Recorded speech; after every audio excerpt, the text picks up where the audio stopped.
Hi guys, in this video I'd like to comment on Salvatore Sanfilippo, aka Antireds, video about speech-to-text models. I think he did a fantastic job at explaining these fairly complex topics just while driving, like if it was second nature to him. The other interesting thing about this Salvatore's video is the fact that he recorded it in Italian, then it was transcribed to text, then it was translated to English, and then from English it has been processed by a text-to-speech model in order to become the version that you are hearing now. Of course, there is also some post-processing to make it sound more like him, but this is more or less the pipeline it had to go through. The quality is, in my opinion, okay. To be fair, I think that you guys should all learn Italian and just follow the originals. I'm just kidding, obviously. Let's get to the video. Enjoy. One of the forms of artificial intelligence that we've all had to deal with the most in recent years is text transcription models. You speak and the AI transcribes what you're saying into text. This video is an experiment explaining a transcription model in detail, showing how it works in a video, let's say, lasting a few minutes. In particular, I'll refer to a model that I'm currently studying and implementing, which is Qwen 3 as R, which comes in two sizes, 0.6 billion and 1.7 billion parameters. I'll release the optimized inference, I think, today or tomorrow. How does a transcription model work? So, to start, I have an audio file, an audio recording. Let's get rid of the compression. What format is this transcription in? It's a set of samples. What is sampling? Think about like movies. In movies, what we get is like a series of pictures, one after the other. And generally speaking, we could say that the eye is capable of seeing like a smooth video when they have like 24 or slightly more than that pictures per second. Generally speaking, 30, like this video is about 30 frames per second. With audio, we do something similar. We need to take samples. It's because sound in real life is like waves in the air, right? So it is smooth and never stops, like what we see is like video. And therefore, computers cannot really deal with that, so we need to do something to make it easy for them. And they need numbers to work with. They cannot work with what we work with. Our brain takes care of converting the signals from our senses into information, but we have to replicate the same behavior with algorithms, and they work with zeros and ones, so we need numbers. So we sample the sound, similarly to what we do with videos, and we have to do it like way faster than that. It has been studied that 16,000 per second is enough to capture the spectrum of human speech. Speech goes from 300 Hz up to 3400 Hz. And we want to make sure that we capture all of it, because there might be subjects that are capable of wider ranges for their the way they speak. So we want to capture double this frequency. So let's say 8,000. It's a good number. In order to capture 8,000, you need to essentially double up the sampling, because each wave needs to be captured at the point where it's the highest and the point where it's the lowest. So you need to measure it twice per cycle, if that makes sense. And this is the Nyquist-Shannon theorem. So, basically, if you've ever loaded an audio file into an audio editing file, you've seen that the waveform plotting, well, the samples are those, the value at any given moment of that waveform, no more and no less. The models don't directly manage the waveform. It could be done, but we would waste a huge amount of weights in the model to reinvent the wheel, or the fast Fourier transform, which the model would have to, let's say, learn from scratch to transform the audio file from the time domain to the frequency domain. We need to talk about the fast Fourier transform, which basically allows us to turn sound into a rainbow of pitches. Normally, a recording is just it just shows you how the sound is over time. It's just a wiggly line that goes up and down. We need to break it down into what pitches are in the sound. So high notes and low notes, so that if I am talking and my daughter is talking, it's kind of possible to distinguish my voice from her voice, kind of. And so FFT is like, imagine a prism that breaks down light in multiple colors, but it does this with sound. And it indeed breaks it down into different pitches. And yeah, it's super important because AI otherwise wouldn't have the information that it needs from just a simple wiggly line, so to say. So it needs to see the whole rainbow, like the heat map. We'll get into that in a minute. So we help it. We do the Fourier transform and we no longer find ourselves, let's say, in the waveform, but we slice the file into slices of 80 seconds. And for these 80 bins, we populate them with bins that can be, for example, 128. Where each bin, let's say, basket, represents a frequency, and when this frequency is enhanced, because it's not the exact same thing as the Fourier transform, this exercise, because one does the Fourier transform and then generates what are called MELs. We talked about this in the last video, I think, in one of the previous videos. The difference is that the MEL is based on a psychoacoustic model. Since we don't hear all the frequencies, with the Fourier transform it tells each frequency what exactly the energy is, but the ear is actually more sensitive to certain frequencies, less to others, so these bins are precisely designed to be much more similar to the way in which the ear perceives sounds. And since we want to ultimately recognize something that is designed to be recognized by ear, this psychoacoustic intuition helps the models work better. So at this point, I first had a file, I divided it into pieces, I did the Fourier transform on these pieces. By the way, this Fourier transform is done with an overlap. In reality, each little piece is not the Fourier transform of each slice, but there is an overlap that is useful. We look at tiny chunks that overlap. Well, we chop the sound into short bits, like, 80 milliseconds.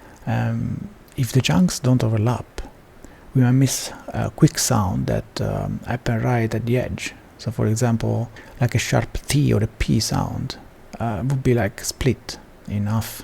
And we Italians speak very fast, so we would be particularly challenged. So we overlap them a lot. So each new chunk starts just 10 milliseconds after the last one. It's just like reading a book by looking at 8 lines at a time, but moving down only 1 line at a time, so you're always like overlapping, rereading, so to say. And this way you don't miss anything, because you keep seeing the same lines over and over again. At that point, what basically happens is that I start the real neural network, because up to now this is a pre-processing that I do at an algorithmic level.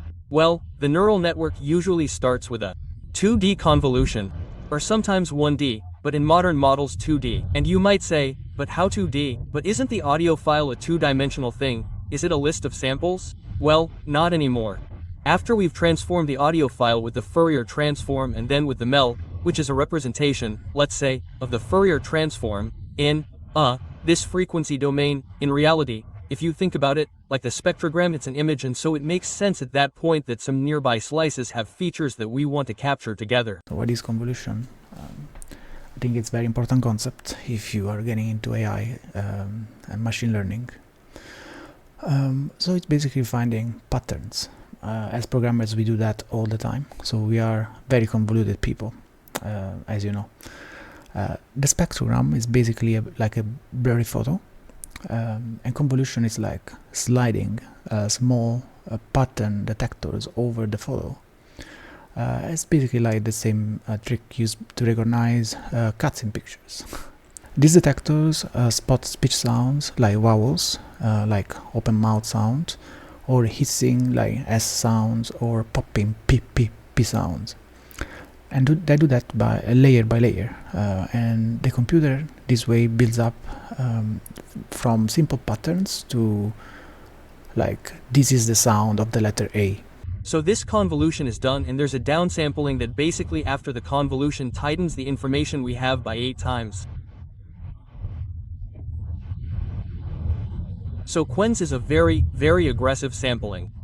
If I'm not mistaken, OpenAI's Whisper has a 4x downsampling. So we end up with something with these MELs, let's say, pre-processed and tightened, that now have less information than before. Then when you talk about self-attention, so it's like letting every part talk to every other part. And this is, again, a very important concept in machine learning and AI. So imagine the sequence of sound chunks as a line of kids that are passing notes to each other. So attention lets every kid read notes from every other kid at the same time. It's great for speech because one sound only makes sense with the sounds before and after it. Like if you say like cut and hut, the first sounds changes everything, you know, so you don't want to miss the concept. So make sure that you listen to the whole thing when your wife talks to you, because if you catch only the last part and then she asks you a question, you're not getting dinner tonight. At this point there's the attention, the self-attention, so with the KQV projection. Because we need to inform each of these ADMS-ECS with the others because they are related, they talk about the same words, this data here. So there's self-attention, and finally I basically get back and output each of these embeddings. Let's call them A initials that have been paid attention to the other samples, to the others, to the other nearby vocal information. This part was the encoder. Encoders are the part that understands the sound picture. The whole flow so far has been that we went from raw sound to the picture, then we shrunk it, and we have a lot of attention layers, which are these kids that are moving these papers around. Then we have the encoder that turns the picture into a list of super rich descriptions, and each one covers about 80 milliseconds of sound with all the context around it. These descriptions are what the next part uses to make words. And the next part is decoders. So we encoded and now we end up decoding. And this is what literally writes the text. This is the part that writes one word piece at a time. And it looks back at what it already wrote to not repeat or mess up things. And it also looks at the sound descriptions from the encoder. And this is called cross-attention. And it is performed to decide what letter or words come next. It's like basically filling blanks while listening to the whole sentence in your head. Now comes the easy part, the decoder. The decoder is nothing more than a LLM. Imagine GPT-2, but obviously with the changes of the case of modernity. So there's the ROP, and the positional embeddings are no longer learned as happened with GPT-2. Obviously there's no more ReLU, there will be JLU, whatever you want. There are no more biases, in short all the things, the LLMNI, however, it is a transformer decoder, like the LLM decoder only, but there is a cross-attention between the text that has already generated the tokens, so it is an autoregressive transformer, just like in the LLM, but with the cross-attention of what came out of the encoder, so you have to generate text for me, but conditioned by what was in the audio and also conditioned by what is in the text. So, if you have already output a word, obviously you won't rewrite it from scratch because you have already done that word. Well, this is exactly how transcription models work. Obviously, the decoding phase is followed practically separately from the decoding phase when you do the transcription, which is called offline.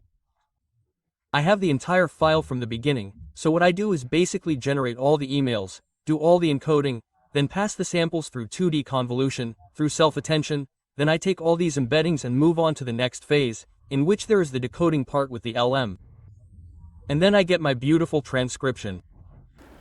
And so the full pipeline, everything together, is like from sound to picture with the MEL spectrogram. Then we find patterns and shrink the whole thing to make it more efficient. Then we need to understand with attention, using the encoder. Then we write into text step by step using the decoder. And this way the whole system learns by practicing millions of times. It's like, here's sound, here's the correct text, and it gets better by matching them. This particular model that Salvatore is talking about, Qwen3 ASR, is really good and doesn't need a huge computer to run. It's also like, I'm pretty sure that his version, his implementation, it would be capable of running on a toaster.